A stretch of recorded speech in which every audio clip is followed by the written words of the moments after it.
Thursday, June 22, 2017, Del City, Oklahoma, 12:52 a.m. A man in a baseball hat strolls into a backyard and unzips the door to a tent. What is he doing here? It all looks pretty innocent at first. I mean, maybe it's just a dad checking on his kids, camping out at night. It looks totally normal and calm at first. But it quickly becomes obvious to the homeowners that there is nothing innocent about this. So this guy doesn't belong here. He doesn't live here. It turns out that this is a 33-year-old man who has been communicating by text with the 15-year-old girl who lives in the home. She told him that she was gonna be camping in her backyard that Friday and that he should come over. Whatever the teen thinks is going to happen, the man has come here for only one very disturbing reason. He came over to have sex in her backyard, a 15-year-old girl. It's just wrong. I mean, it's wrong. It's all really sickening. And what this man doesn't know is that he's in for a big surprise. The dad has gotten wind of his plan, and he's decided to do something about it. My dad was extremely irate, as he should be. I have two daughters that age, and I would feel the same way as he did. He was very, very upset. The dad is so upset, he arranges an elaborate family sting operation. The father puts together an ad hoc posse of individuals who are going to deal with this guy. They had it all set up, and he didn't have a chance. As the man leans down to unzip the tent, expecting to find the teen, he has no idea that her mom is the one waiting inside. And he never sees her dad and two other family members as they sneak up behind and tackle him. He didn't see them, and they took him to the ground. But now, what's going to happen? They don't know anything about this guy. You got to think, if the suspect would have had a firearm, you just never know with people like that. You don't know what they're bringing to the table. You don't know what they have on them. And with emotions running so high, what is the family going to do with him next? One of the reasons why vigilantism can get pretty dangerous is you're dealing with the unknown. You're not a trained professional. Somebody can get very seriously hurt or killed.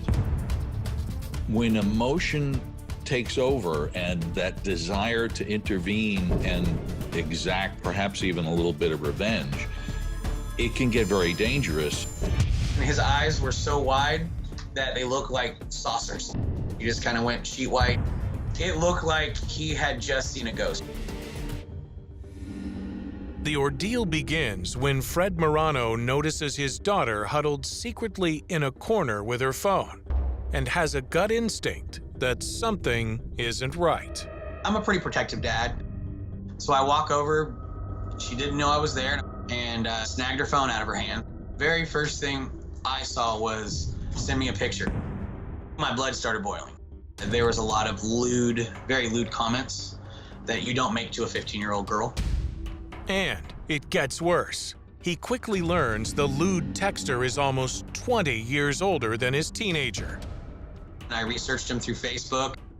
My heart sunk. I can't comprehend. I mean, I'm 40, you know, to even look at a child. I was disgusted, and it just can't happen. Not in my house. Fred also learns that the man has been communicating with his daughter on social media for almost a month. She knows how old he is, but they have exchanged suggestive photographs, and now he has convinced the teen to meet him in her backyard tent. I asked her why. I said, why would you do this? She would never really give me a straight answer. She had a lot going on in her life. I didn't get my daughter until she was 11 years old. I didn't even know she existed until she was 9. So at that point in time, she still hadn't really come into her own. So she was kind of looking for that outreach.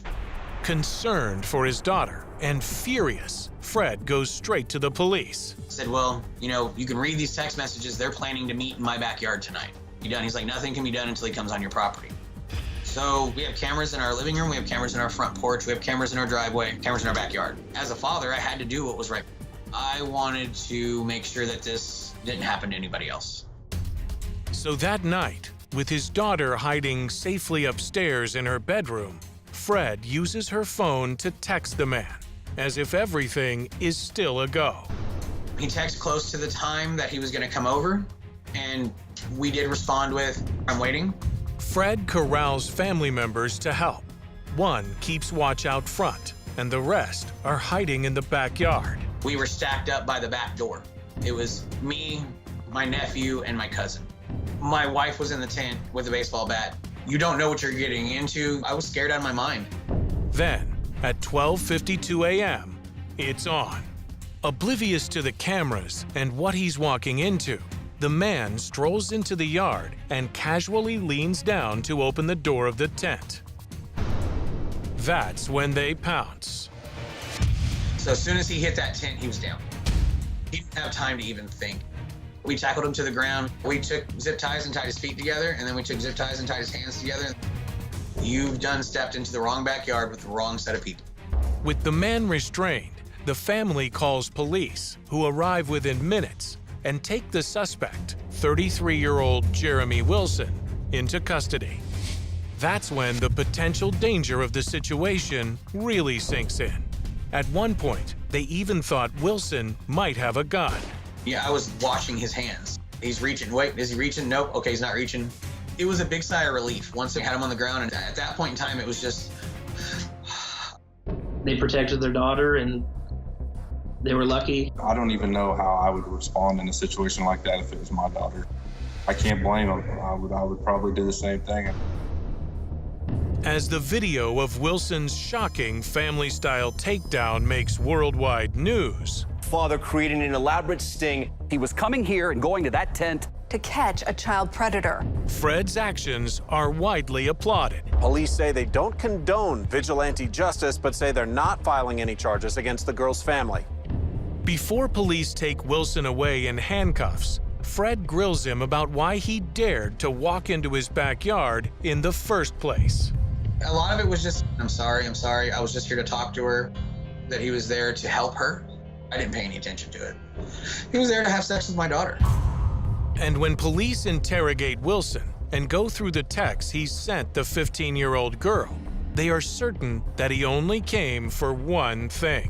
When he got there and he was in custody, he had a condom in his pocket. During their messages, he told her he would have to wear a condom. He asked her for pictures, naked pictures. He sent one of his genitals to her. But this story has an even more disturbing twist. It turns out Wilson reached out to the girl on Facebook because he wanted to reconnect. Many years earlier, he'd been a friend of her mother's. Jeremy used to change my daughter's diapers when she was a baby. He's a babysitter, take care of her. This is just being a predator on a whole new level. You changed her diapers as a baby. You're almost 20 years older than her, and now you want to have sex with her? As a mother, this just makes my blood boil. What makes a person do that? Wilson never offers an answer, and as far as police can tell, has no remorse. I think the only regret he had was that he got caught. Wilson is charged with unlawful communication using technology and is sentenced to 10 years behind bars, but is now out on probation. As for Fred Morano, who had a stern talk with his 15-year-old following the incident, he says he would definitely do it all over again. Talk to your kids. If they're silent for a reason. So talk to them. This is about protecting your kids. You've got to do what it takes to take care of your family.